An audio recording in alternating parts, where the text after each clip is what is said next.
اللہ تعالیٰ کے لیے جھوٹ کے ممکن ہونے کو کس بندے نے سب سے پہلے اس مسئلے کو اٹھایا ہے؟ تو وہ ہندوستان میں جو سب سے پہلی شخصیت ہیں جنہوں نے مسئلہ امکان کذب کو اٹھایا ہے وہ مولوی اسماعیل دہلوی ہیں، جو کہ غیر مقلدین وہابیہ کے اور دیوبند مکتب فکر دونوں کی مسلمہ شخصیت ہیں۔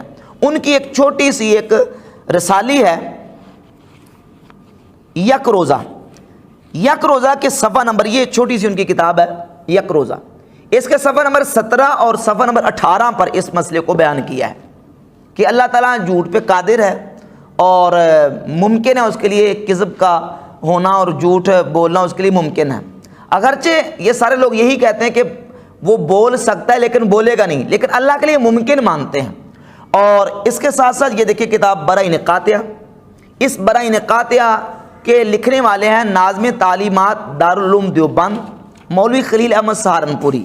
اس کتاب کے صفحہ نمبر 6 پر لکھتے ہیں کہ امکان کذب کا مسئلہ تو اب جدید کسی نے نہیں نکالا بلکہ قدامہ میں اختلاف ہوا ہے، یعنی قدامہ میں یہ اختلاف ہے کہ امکان کذب یعنی اللہ تعالیٰ کے لیے کذب ممکن ہے کہ نہیں ہے۔ حالانکہ یہ بات بالکل صریح اور جھوٹی ہے، کسی مسلمان کا یہ اعتقاد نہیں ہے کہ اللہ کے لیے کذب ممکن ہے، بلکہ عقیدہ رکھتا ہے کہ اللہ تعالیٰ جمیع عیوب و نقائص سے پاک ہے، منزہ ہے۔ اور اس سے آگے 2 قدم بڑھتے ہوئے الجہد المقل یہ کتاب ہے محمود حسن دیوبندی، انہوں نے اس کتاب کے صفحہ نمبر 83 پر یہاں تک لکھ دیا، کہتے ہیں کہ اہل سنت کے نزدیک افعال قبیحہ مقدور باری تعالی ہیں، نعوذ باللہ کہتے ہیں جتنے قبیح افعال ہیں وہ اللہ کی قدرت کے تحت ہیں، حالانکہ اللہ رب العزت جل شانہ کی ذات اس سے پاک اور منزہ ہے۔ اللہ سبوح و قدوس ہے، ہر عیب سے، ہر عجز سے، ہر نقص سے پاک ہے، کوئی عیب اس کی قدرت اور اس کی ذات تک نہیں پہنچ سکتا۔ اب اس عقیدے کو مکتب فکر دیوبند نے بھی بیان کیا، اور مرزا محمد علی انجینئر صاحب کے ممدوح اور ان کے جتنے فالورز ہیں ان کے ممدوح ڈاکٹر ذاکر نائک صاحب، یہ ان کا ایک لیکچر ہے اہم مذاہب میں خدا کا تصور، یہ ان کا ایک لیکچر اردو میں پاکستان سے شائع ہوا ہے۔ اس کے صفحہ نمبر 70 پر ایک سوال کا جواب دیتے ہیں۔ سائل نے سوال کیا کہ کیا خدا انسانی شکل میں اگر دنیا میں آنا چاہے تو آ سکتا ہے؟ تو کہتے ہیں کہ خدا انسانی شکل روپ دار کے دنیا میں آنا چاہے تو آ سکتا ہے مگر آئے گا نہیں۔ نعوذ باللہ اللہ تعالیٰ کے لیے یہ چیز ممکن مانی۔ اور صفحہ نمبر 70 ہی پر لکھتے ہیں کہ اللہ سبحانہ جھوٹ بول سکتا ہے لیکن کبھی نہیں بولے گا، بولے گا نہیں لیکن بول سکتا ہے۔ ہم کہتے ہیں اگر کوئی بندہ یہ عقیدہ رکھے کہ اللہ جھوٹ بولے گا تب بھی یہ عقیدہ کفریہ ہے، اور اگر وہ یہ کہے کہ اللہ نے جھوٹ بولا ہے تو تب بھی یہ عقیدہ کفریہ ہے۔ تو یہ اگر اللہ کے بارے میں یہ عقیدہ رکھا جائے کہ اللہ جھوٹ بول سکتا ہے، جھوٹ کو کذب کو اللہ کے لیے ممکن مانا جائے تو یہ بھی عقیدہ کفریہ ہے، یہ اسلامی عقیدہ نہیں ہے۔ اس پر انشاءاللہ میں وضاحت کرتا ہوں۔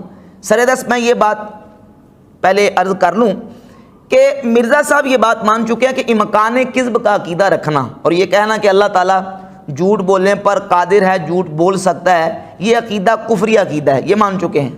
اور ڈاکٹر ذاکر نائک صاحب یہ عقیدہ رکھتے ہیں کہ اللہ جھوٹ بول سکتا ہے۔ تو مرزا جیلمی کا فتویٰ ذاکر نائک پر آ گیا، تو مرزا جیلمی نے جس طرح توصیف الرحمان راشدی کی تکفیر کر دی، اسی طرح سے مرزا کے فتوے سے ڈاکٹر ذاکر نائک بھی بچے نہیں سکے، بلکہ مرزا جیلمی کے فتوے سے ذاکر نائک صاحب بھی کیا قرار پاتے ہیں؟ کافر قرار پاتے ہیں، کیونکہ یہ عقیدہ رکھتے ہیں کہ اللہ جھوٹ بول سکتا ہے۔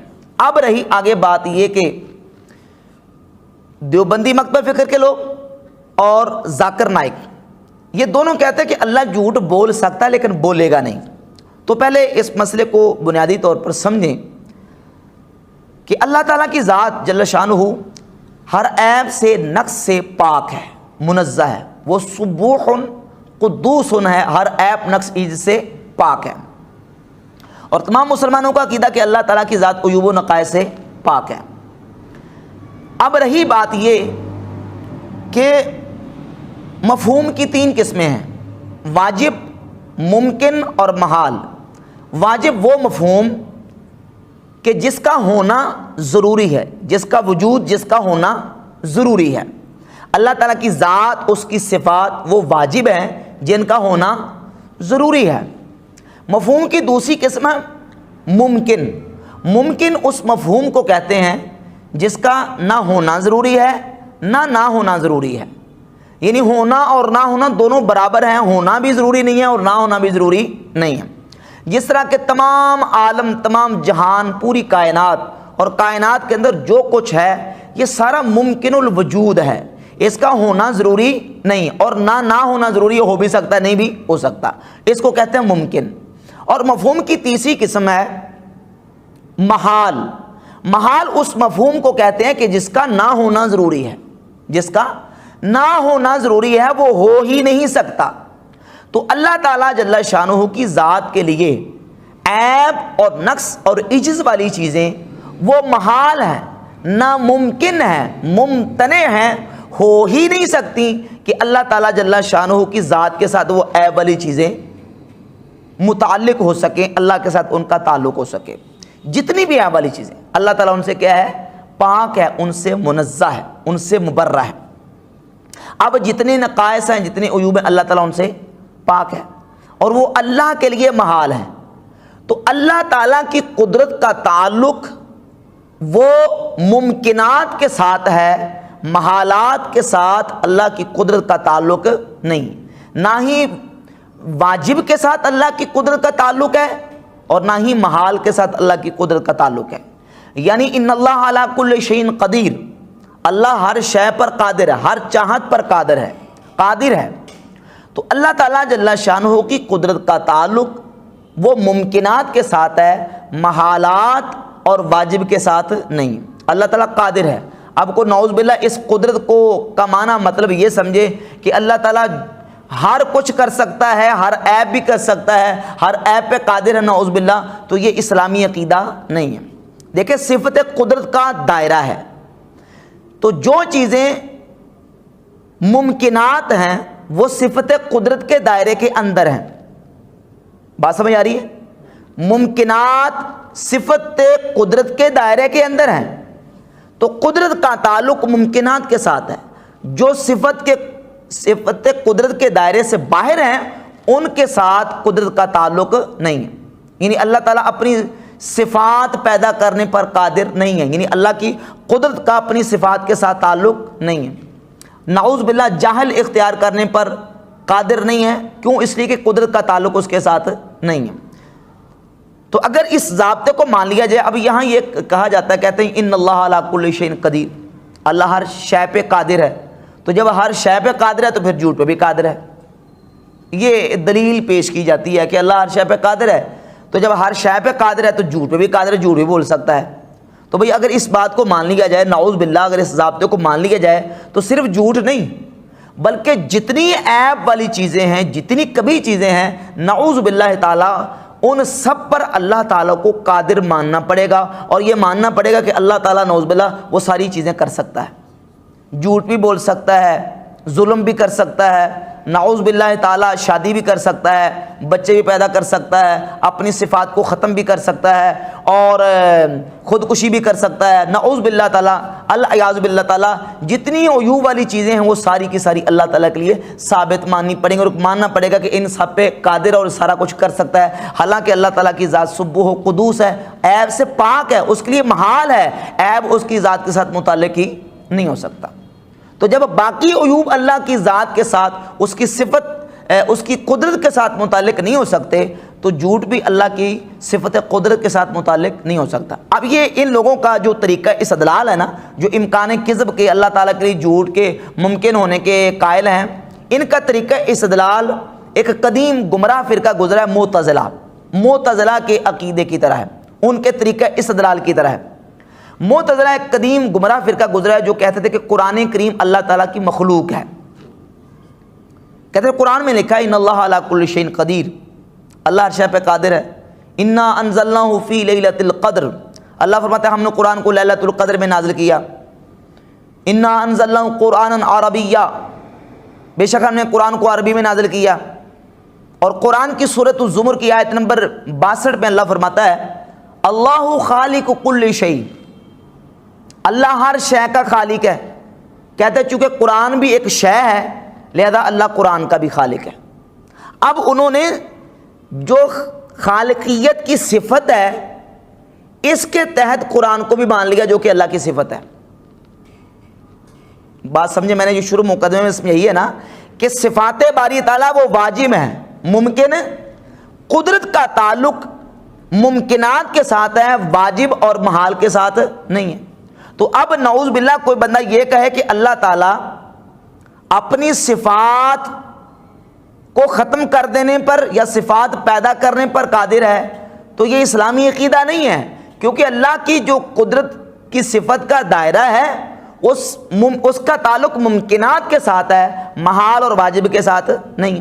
اسی طرح صفت خالقیت کے دائرے میں، صفت خالقیت کے دائرے میں صفات نہیں آتی، اللہ تعالیٰ کی ذات نہیں آتی، صفت نہیں آتی۔ اب معتزلہ نے کیا کیا؟ انہوں نے کہا کہ کیونکہ قرآن بھی ایک شے ہے لہذا اللہ تعالیٰ قرآن کا بھی خالق ہے، کیونکہ فرماتا ہے اللہ خالق کل شیء، ہر شے کا خالق ہے۔ تو ان کا علماء اہل سنت نے رد کیا، ان کی گمراہیوں کو واضح کیا کہ بھئی قرآن اللہ تعالیٰ کا کلام ہے اور کلام متکلم کی صفت ہوتا ہے، اللہ کی صفات ساری کی ساری واجب ہیں، وہ ممکن نہیں ہے، لہذا اللہ خالق ہے ہر شے کا، اپنی صفات کا خالق نہیں ہے۔ تو جس طرح اللہ اپنی صفات کا خالق نہیں ہے کیونکہ صفت خالقیت کا صفات سے تعلق نہیں ہے، اسی طریقے سے اللہ رب العزت جل شانہ ہر شے پر قادر ہے، اللہ کی قدرت کا عیب والی چیزوں کے ساتھ کوئی تعلق نہیں ہے۔ بات سمجھ آ رہی نا؟ اب یہاں یہ بھی پھر کہتے ہیں وہ امکان کے والے، وہ کہتے ہیں جی اس سے تو اللہ تعالیٰ کی صفت قدرت میں نقص آئے گا، نعوذ باللہ ایسے تو اللہ کی صفت قدرت میں نقص آئے گا، اور نعوذ باللہ یہ عقیدہ ہوگا کہ اللہ تعالیٰ کی صفت قدرت ناقص ہے۔ تو بھئی بات یہ ہے کہ اس کا جواب میں ایک مثال دے کے سمجھاتا ہوں، بلا تشبیہ مثال سمجھیں۔ صفت کا نقصان نہیں ہے، صفت کا نقص نہیں ہے، نقص اس عیب کا ہے کہ اللہ کی ذات کے ساتھ وہ متعلق ہونے کے قابل نہیں ہے۔ سمجھیں مثال، سورج روشنی فراہم کرتا ہے، سورج چمکاتا ہے، سورج کے سامنے متعدد آئینے پڑے ہوں تو سورج چمکائے گا، ان کو روشنی دے گا اور آئینے اس سورج سے روشنی عکس کریں گے۔ لیکن سورج کے سامنے اگر روٹیاں پکانے والا توا رکھ دیا جائے تو کیا وہ سورج سے روشنی عکس کرے گا؟ سورج اس کو چمکائے گا؟ اب کوئی احمق یہ کہے کہ نقص سورج کی روشنی کا ہے جو توے کو چمکاتی نہیں ہے تو اس کو احمق ہی کہا جائے گا نا، احمق اور بے وقوف کہا جائے گا جو کہے کہ سورج کا نقص ہے۔ نقص سورج میں نہیں، نقص توے میں ہے کہ جو روشنی کو عکس کرنے کی صلاحیت نہیں رکھتا۔ تو بھائی اللہ تعالیٰ کی صفت قدرت میں نقص نہیں ہے، نقص ہے اس عیب میں، اس جو ہے وہ کبھی چیز میں جو اللہ تعالیٰ جل شانہ کی صفت قدرت سے متعلق ہونے کے قابل نہیں، وہ لائق ہی نہیں ہے کہ اللہ تعالیٰ جل شانہ کی قدرت کے ساتھ اس کا تعلق ہو سکے۔ بات سمجھ آ گئی نا؟ تو اس اعتراض کا جواب بھی بحمد تعالیٰ بالکل واضح ہو گیا۔ تو اللہ رب العزت جل شانہ کے لیے کوئی عیب ممکن نہیں، ناممکن ہے، محال ہے، اور اللہ تعالیٰ جل شانہ تمام محالات سے پاک ہے۔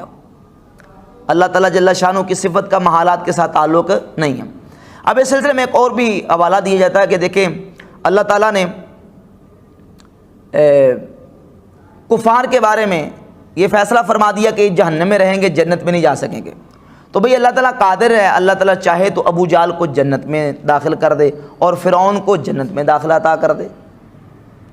تو جب وہ قادر ہے تو پھر وہ کرے گا نہیں لیکن کر سکتا ہے۔ تو بھئی یہ بات بھی غلط ہے، اس لیے کہ دو چیزیں ہیں، ایک ہے وعدہ، ایک ہے وعید۔ اللہ رب العزت جل شانہ اپنے وعدے کے خلاف نہیں کرتا، ان اللہ لا یخلف المیعاد، بے شک اللہ وعدے کے خلاف نہیں کرتا۔ وعدے کے خلاف کرنا، اپنی دی ہوئی خبر کے خلاف کوئی بات کرنا، یہ عیب ہے، یہ نقص ہے۔ اللہ نے خبر دے دی کہ کافر جہنم میں جائے گا، کافر جہنم میں جائے گا، کافر کے لیے وعدہ ہے کہ جنت اس پر حرام ہے اور اس کا ٹھکانہ کیا ہے؟ جہنم ہے، وہ ہمیشہ ہمیشہ جہنم میں رہے گا۔ اب اللہ رب العزت جل شانہ اپنی دی ہوئی خبر اور اپنے کیے ہوئے وعدے کے خلاف نہیں کرے گا۔ اگر کوئی یہ کہے کہ نعوذ باللہ اللہ تعالیٰ اس کے خلاف کرے گا تو یہ گویا کہ وعدہ خلافی کو ممکن مان رہا ہے، اور اللہ تعالیٰ جل شانہ کے لیے عیب کو ممکن مانتا ہے کہ اللہ تعالیٰ وعدے کے خلاف کرے گا، حالانکہ اللہ وعدے کے خلاف نہیں کرے گا، اپنی دی ہوئی خبر کے خلاف نہیں کرے گا۔ اگر اس کی خبر میں کذب اور اس کے خلاف ممکن مان لیا جائے تو نعوذ باللہ پتہ نہیں کتنی بڑی خرابی واقع ہوگی۔ پہلے یہ سمجھ لیں کہ اس کی میں آگے تھوڑی سی وضاحت کرتا ہوں۔ وعدہ اور وعید میں فرق ہے۔ اللہ وعدے کے خلاف نہیں کرے گا۔ ایک ہے وعید، کسی گناہگار کے بارے میں وعید فرما دی کہ اگر یہ گناہ کی کرے گا تو اس کو جہنم میں اللہ تعالیٰ ڈالے گا، یہ ہے وعید۔ تو اگر اللہ رب العزت اس گناہگار کو جہنم میں نہیں ڈالتا تو بظاہر خلاف تو ہے، لیکن وعدے کے خلاف کرنا تو عیب ہے، وعید کے خلاف کرنا عیب نہیں بلکہ اس کو کرم کہا جاتا ہے، اس کو کرم اور رحمت کہتے ہیں، اس کو عیب نہیں کہتے۔ اور وعید مقید بالمشیت ہوتی ہے، یعنی اللہ تعالیٰ کی مشیت کے ساتھ مقید ہے کہ اس بندے کے بارے میں جو وعید فرمائی گئی ہے اس کا مطلب یہ ہے کہ اللہ تعالیٰ چاہے تو اس کو جہنم میں ڈال دے اور چاہے تو جہنم میں نہ ڈالے۔ تو وعدہ اور وعید دونوں میں فرق ہے۔ وعدے اور وعید کو آپس میں یہ امکان کذب کا عقیدہ رکھنے والے ملاتے ہیں، حالانکہ یہ دونوں الگ الگ چیزیں ہیں۔